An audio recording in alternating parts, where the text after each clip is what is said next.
نبی علیہ السلام مبارک فرمائی بنی اسرائیل کې یو سړی او ډیر زیات عبادت گزار دی، دومره عبادت گزار چې دنه ښځه شته او نه بچي شته، ځان له په یو جونګړه کې پروت دی او په هغه جونګړه کې الله یادوي، روجې نیسي دروازې او د شپې لګیا دی عبادت کوي، دروازې روجې دي او ځان له څه مختصره غوندې مزدوري کوي، دی به رهبانیت کو او هغه مزدوري جونګړې ته دننه کوي او ځان له خپل پخلی کوي، نه له چا ډوډۍ خوري نه له چا اوبه څکي، او که څوک صدقه خیرات راوړي هغه ته یې نه به راځي، اخوا ماله به څوک نه راځي، صرف دی لګیا دی الله له عبادت کوي، د شپې م لګیا دی دروازې م لګیا دی او الله یادوي، په ښکاره م یادوي او په پټه م یادوي، نه بچي شته او نه ښځه شته او نه اولاد شته، نه ګاونډیان شته او نه رشته داران شته، یو دی یو الله زبردست عبادت کې لګیا دی، نوم یې څه دی؟ برسیسا راهب لګیا دی عبادت کوي، شیطان انخته دی چې دی به څنګه ګیرو، دی په کومه طریقه ګیرو، نو کله دا شپونکیانو دا جینکې دا ګډو سرولو والا دی ورته تاوی راتاوی چې دی چې ته مزدورۍ لذي لاره کې ورته هغوی ودرئ راودرئ که په دوی نظر پرېوت، کله خشتاله کان ورته په لاره کې ودرئ رودرئ که په دوی نظر پرېوته، کله شیطان په خپله ګوره دی خپل هم په مختلفو شکلونو کې راځي، لیکن برسیسا دومره تکړه دی د الله تعالی په محبت کې او دومره د الله محبت کې مست چې دی اخواړو نظر نه کوي، لګیا دی او د خدای عبادت کوي، چته هفته کې 2 هفتې پس ځان له 1 کیلو اوړو ګټي او بیا راشي هغه ځان له پخوي، بس دغه خپل پروګرام دی، صرف دومره ده چې په هغه جونګړه کې چې د ځان له کومه جوړه کړې ده یو طرف ته، هغې کې یو طرف ته ځان له یو کړکۍ جوړه کړې ده چې د ما باندې رڼا لګي او په ما هوا لګي، دروازه د پسې بنده ده څوک راتلی نه شي، شیطان سازش ته اوس ګوره سکیم یې دا استعمال کړه چې دا جونګړې ته جینکۍ راوله، دا ګډو سرولو والا د هغې ته التفات نه کوي، او دی چې کومې کړکۍ طرف ته دی هلته کې وله مختلف طریقو سره جینکۍ راوله هخوا هم التفات نه کوي، هېڅ توجه نه ورکوي، دی شیطان په خپله ځان یو عبادت گزار جوړ کړ، یو عبادت گزار سړي په شکل کې راغی او د دې برسیسا کړکۍ ته مخامخ هلته په عبادت باندې ودرېده، لګیا دی شکل د عابد یې جوړ کړی دی، شکل دننه خو بلا ده که نه خو شکل د عابد یې جوړ کړی دی، لګیا دی عبادت گزار خپل عبادت کوي، دی برسیسا چې د کړکۍ نه وکتل هلکه دا سړی خو عبادت گزار دی، څوک نیک سړی معلومېږي، چې بس د بیا وکتل بیا همغسې په قیام دی، چې څه پسې بیا د کړکۍ نه وکتل بیا هغسې په قیام دی، نو دا قاعده ده چې یو عبادت والا چې بل عبادت والا ګوري د ده په زړه کې هغه شوق پیدا کېږي، پسخېږي ورته، سبا چې ګوري دا سړی په رکو دی، سهار نه په رکو دی، دی چې کړکۍ کې ګوري غرمه شو بیا په رکو دی، بیا چې کړکۍ کې مازدیګر دی بیا په رکو دی، بیا چې کړکۍ کې ګوري ټوله ورځ په رکو پروت دی، بله اوس چې بیا ورته وکتل په سجده پروت دی، لکه دا څنګه مونځ کوي، د نن خو 3 ورځ ده په یو ورځ کې غونډ قیام وکړو، دا به همغه یو که مونځ به خلاص کړي بیا به شروع کړي، او په رکوع او په سجده دومره اوږدې رکوګانې اوږدې سجدې اوږدې قیام، دا څنګه سړی دی، دی ورته ورو پسخېږي، او هغه شیطان کافر بچی اخو لګیا دی خپل مشر شروع کو څه، هغه نن هلته عبادت کوي، سبا یو فوټ را نږدې کېږي، یو ګز را نږدې کېږي، بل یو 2 ګزه نور را نږدې کېږي، بل یو 3 ګزه نور را نږدې کېږي، دا برسیسا وایي چې دا خو نیک سړی دی، معنی زیات نیک دی سړی، مونږ خو چې لږ غوندې ودرېږو نو ستړي شو کېنو ورته، او په رکوع چې لږ غوندې اوږده کړو نو بیا ملا کار نه کوي، دا د ظالم خو سهار نه غرمې پورې یو شان په رکوع دی او ټول ورځ په رکوع دی، نو دی ورغې ودرېږه تله ورشمه، څوک نیک سړی دی چې ورووته ورته وایي مهرباني وکړه لږ غوندې، او ته خو ډېر ښه سړی یې، دا نور هم در باندې لګي او هوا هم در باندې لګي، ته زما دې جونګړې ته رالې هلته د عبادت وکړه نو ښه به او ورته وایي لرې شه ورک شه، ما د خپل خدای نه منې کې، شیطان ورته وایي ما خپل خدای ته متوجه ما، خدای ته په دا نور کې ما چې څومره ودرېږم هغه د ما رب خوشحالېږي، څه کوه په دا جونګړو کې مزې چرچې، سړی خو یې ورټه سړی چې دا خو لا بزرګ دی، هلک هم نیک سړی دی، ورو ورته خپل عبادت ښایي، نقشه یې جوړه کړې ده ګورې، چال دی چال، سکیم دی، سازش دی، او یو طریقه جوړه کړې ده، او یو مشن کې لګیا دی چې دا برسیسا به زه په کومه طریقه راونیسم او دی په کومه طریقه برباد کړم، رو را نږدې کېږي، یو ځل باران شو، چې باران شو دا برسیسا ورغی او ورته کېناست. هغه سړي ته د خدای خاطر نیک سړی ګڼي، زه ګورې چا سره خبرې هم نه کوم او زه په لاره ځم، زه ګورې هغه زما قصه نشته، نه ښځه نه بچي، خو دا باران دی. یو درخواست ته کوم زما دې جونګړې ته را دننه شه، لږ خیر دی، بیا چې باران ودري بیا به عبادت کوې. زړه مې در باندې خفه شو، ډېر عبادت ګزار یې، یا چې ته مې تنګی نو زه در دننه به شم. راغې په هغه جونګړه کې ورسره دیره شو، دې م عبادت کوي ام کوي. څو ورځې ورسره ډېر زبردست عبادت وکړ،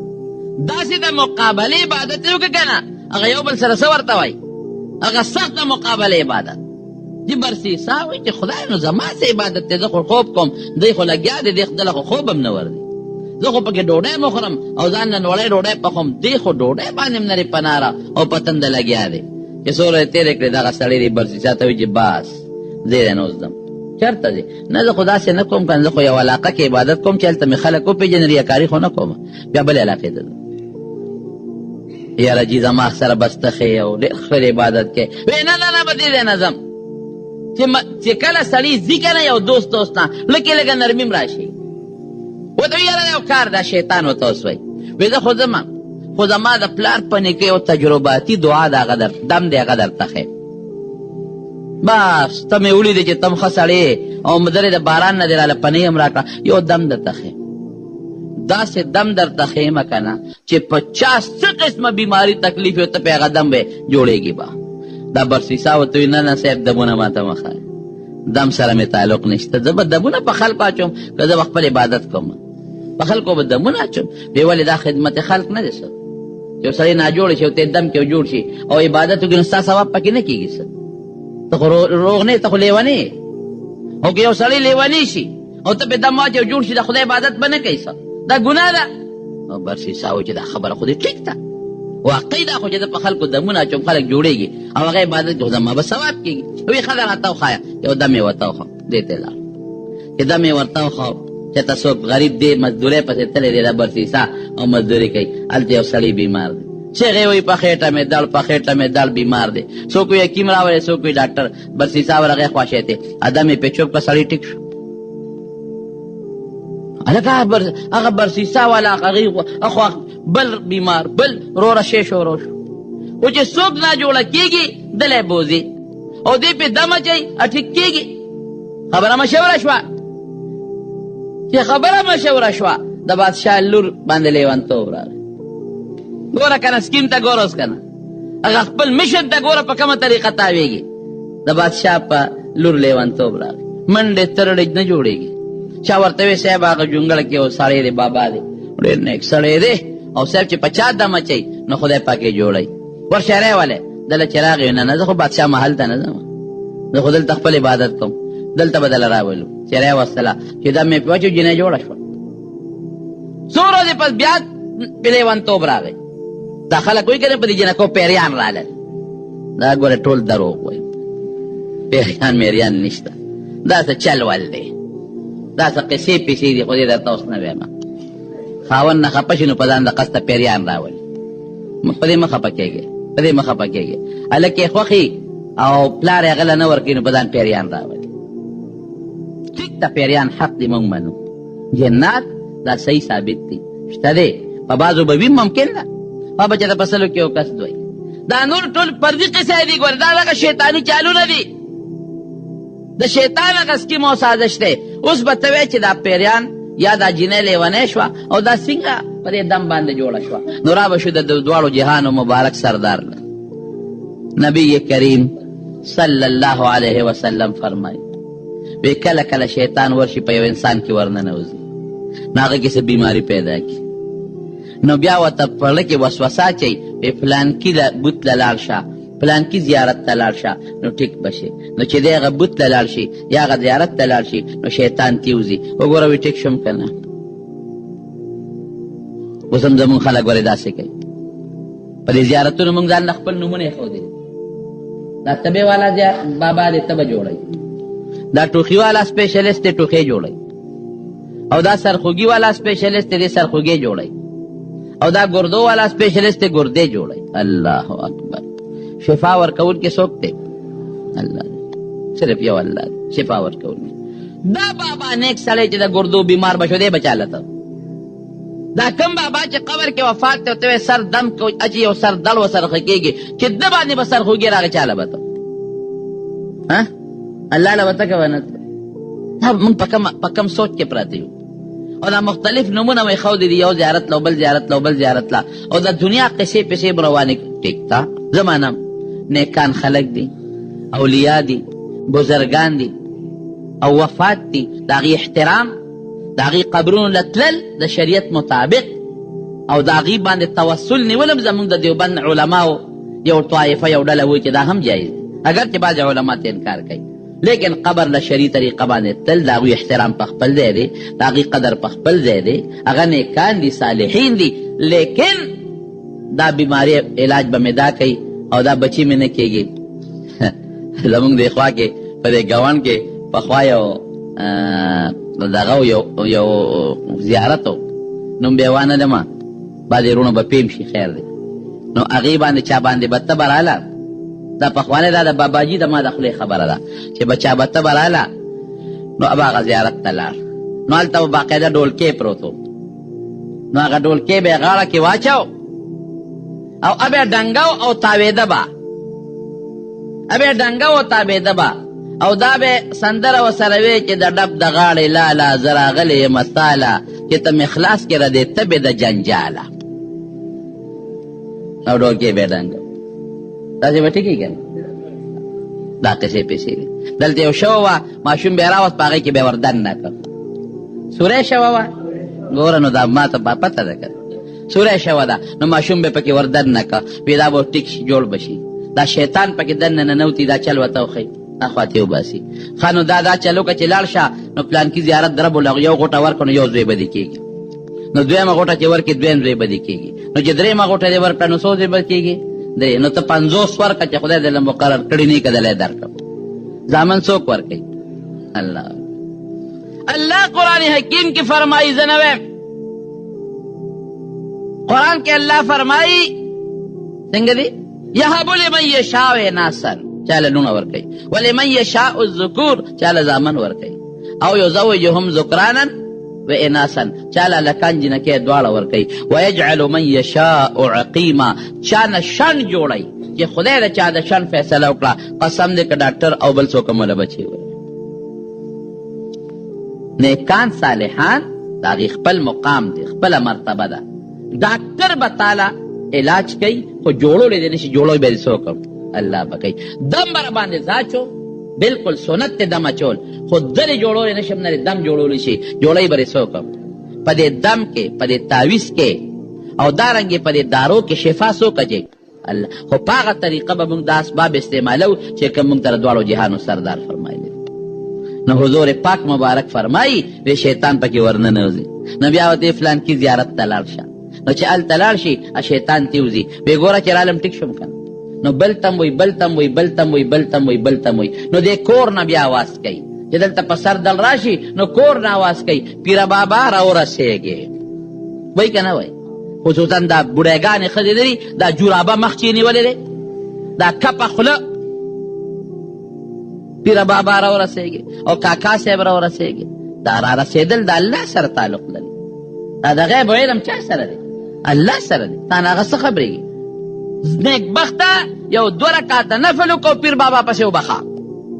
یو 2 رکعته نفل وکړه وی ثواب یې کاکا صاحب ته ورسوي یو کیلو روجي پخې کا او ثواب پیر بابا ته وبخه کاکا صاحب ته ورسوه او خدای دې ثواب ور ورسوي ګوره دا صالحان خلک دي پیر بابا چې کم نقش کار کړی په هغه نقش قدم لاړ شه کاکا صاحب چې کم کار کړی پیر بابا په کومه وجه دې لوی مرتبې ته رسېدلی دی وایه د الله په عبادت کاکا صاحب ته چې دا لویه مرتبه میلاو ده په څه ورته میلاو شوې ده د الله په عبادت نو هغه طریقه یې ولنه اختیاروي یعنې چغې دې جوړې کړي دي دا شیطاني اثرات وسوسې دي جمعې په ورځ باندې قبرونه شمې وړل شریعت کې چورلټ ګناه ده شمې څه دپاره وړې زیارت څه ضرورت دی پکې چې د صحابه نبي علیه السلام قبر مبارک د شمې وړي دي چې د تابعینو د صحابه کرامو قبرونو نه شمې وړي دي یو کس پکې زه نوم لیدې کاڼې راغشتې دی د زیارت زه ورغلم مټه مې کلکونې مې دا څه کې جنازې نه را روان یاره اوس ما ته پته نه لګي صحیح مقصد خو وی سبق مې نه زده کېږي سبق مې نه زده کېږي. نو دا راته چا وایي چې دا دوه کاڼو باندې ژبه وټکوه نو ژبه به دې برابر شي. خدای خبر، نور ته نیم خبر، خو ما ته دا ټکې وې. مې دې خوا که چې دې په دله وټکوم چې ټیک کېږي او که نه ټیک کېږي. دا ستاسو خبرې دا شبهې، دا شیطاني وسوسې دي. ګورې دا کار مې وشو نو زه به ځم او زه به دا کوم دا د ګناه کارونه. هیرونو د الله نزدېکت په هغه طریقه کې دی چې کومه د الله او د رسول طریقه ده. په کومه طریقه چې ما ته الله ښولې ده او ما ته د الله رسول ښولې ده چې په هغه طریقه روان شم، بس دا د الله د تقرب او د نزدېکت نښه ده. او که هغه طریقه مې نه استعمال کړې په بله طریقه نه شم نزدې کېدی. نو هغه بادشاه په لور باندې دی لوبه جوړه کړل او بیا به ورته وسوسه اچوله، دی به لاړ، پیریان به ترې لاړل، ټیک به شول. بادشاه ته چې تا علاقې ته جهاد ده، اوس چې جهاد لدي فوجم بوځي دې جنۍ سره څه وکړم؟ هسې نه بیا چې زه لاړ شم هغه دوره پرې رانه شي، دې سره به څه وکړم؟ اوس شیطان دې وسوسې خو ورته اچوي. وی صاحب داسې وکړه چې همدغه برسیسا سره یې دیره کړم، بس هغه به حفاظت هم کوي، نیک سړی دی. او بله پکې دا فایده ده که دوره پې راځي د نږدې نه او پې دمه مچوي. برسیسا لی راوست، هغه وی داسې ده چې ته کوم پردی جنۍ به زه ځان سره دیره دا ګناه را باندې کوي؟ زه ګناه نه کوم. وی داسې خوا کې کور به جوړ کړو دا جنۍ به هغې کې دیره خو که دوره پې راځي مهرباني وکړه لږ غوندې ورځه او دم پې اچوه او زه پلانکې علاقې ته ځم. زه ډېره ښه ده. هغه قصه اوږده ده، لږه وخت هم کم دی او لږه تفصیلي ده، خو دې بالاختصار درته وایم. دې ته نوبت ورسېد چې هغه جینۍ باندې به د دم اچاو، ابوله راتله، دې به ته دې ته نوبت ورسېد چې دا هغه جینۍ سره ګناه وکړه. دې هغه ته خشته که هغې ده ته په ذهن کې خشته که شیطان دی ګناه پې وکړه. چې ګناه وکړله هغې امید پیدا شو. اوس به څه کېږي؟ اوس خو که بادشاه راغی وی چې دا دې څه چل کړی دی، جینۍ مړه کړه او ښخ یې کړه یو ځای کې. ګوره یو یې پې زنا وکړه، دویم یې پسې چل وکړه، قتل یې پې وکړه. شیطان چې بادشاه راغی او تب معلومات یې وکړل جینۍ څه شوه، ده نه تپوس وکړو جینۍ زه خو نه یم خبر چې لیونتوبه سر به راغلي تښتېدلې به چېرته هېڅ پته نه لګي. درې شهزادګانو د باچا درې زامن دي، درې واړو په یو شپه خوب ولید. دې خو خوبونه هم سړي ته ورچوي که نه. یو زوی ته شیطان په خوب کې وایي چې ورشه وګوره هغه پلانکي ځای کې هغه یې وژلې ده او ښخه کړې ده. بل تم درې واړه چې سار پاڅېدل، درې واړو یو شان خوبونه لیدلي وو. بادشاه ته بابا ما خو داسې خوب ولید، ابولي ما خو هم داسې ولید، ابولي ما خو هم داسې ولید. یارې واقعي چې د دې برسیسا دا لوبه نه کړې چې کوم ځای خولی و درې واړو د شیطان چې لاړ ځای وکړه نو پکې الو یې راووته، مړه وه،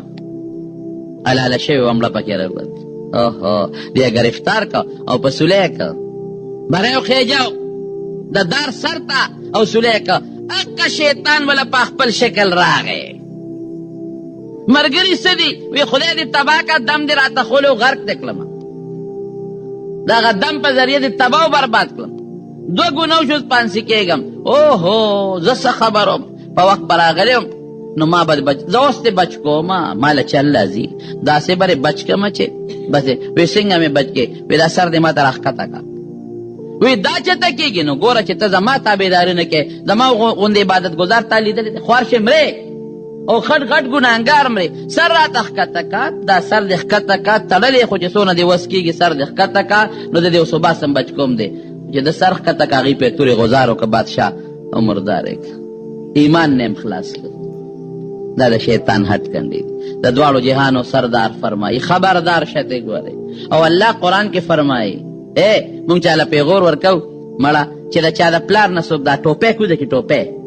دا پټکي کوز کي تا له په څونه غیرت راځي راځي به که نه راځي چې دا ما د پلار نه پټکي کوز کړی دا ما د پلار نه کمیس ایستلی الله دا غیرت مونږ ته اچوي څه وایي دا هغه دی چې ستا د نیکه حضرت آدم او ستا د نیانې جامې ایستې دي ینزع عنهما لباسهما لیریهما سوآتهما ستا د نیکه او د نیانې جامې ایستې دي بربند کړي دي خپل نیا نیکه باندې غیرت نشي کولی ان الشیطان لکم عدو ستاسو دشمن دی فاتخذوه عدوا دشمن بیگان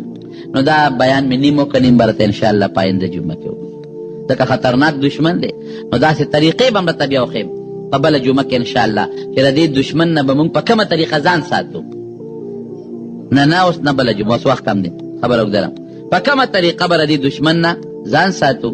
او کومې طریقې دي چې موږ به پرې د نه ځان بچ کوو او د څه بعضې حربي دی هغه هم درته ویم، نو هله به انشاءالله خبره خلاصه شي. دعا وکړئ چې رب العالمین موږ د دې سپېرنه وساتي. الله دې زمونږ د شیطان د وسوسو نه امان نصیب وګرځولی کړي،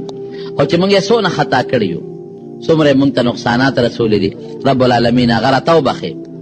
خدای موږ کمزور یو، حقیقت دی چې موږ کمزور یو، شی مضبوط دی موږ ورته کمزور یو. خدای تم ته وساتئ او رب العالمین تم ته امن نصیب وګرځولی. دعا کې بعضې مریضان دي الله ته وله شفا ورکړي، بعضې زموږ دوستان دي لرې ځای نه راغلي، دعا وکړئ چې الله وله دنیا او د آخر خیرونه او برکتونه نصیب کړي. او زموږ د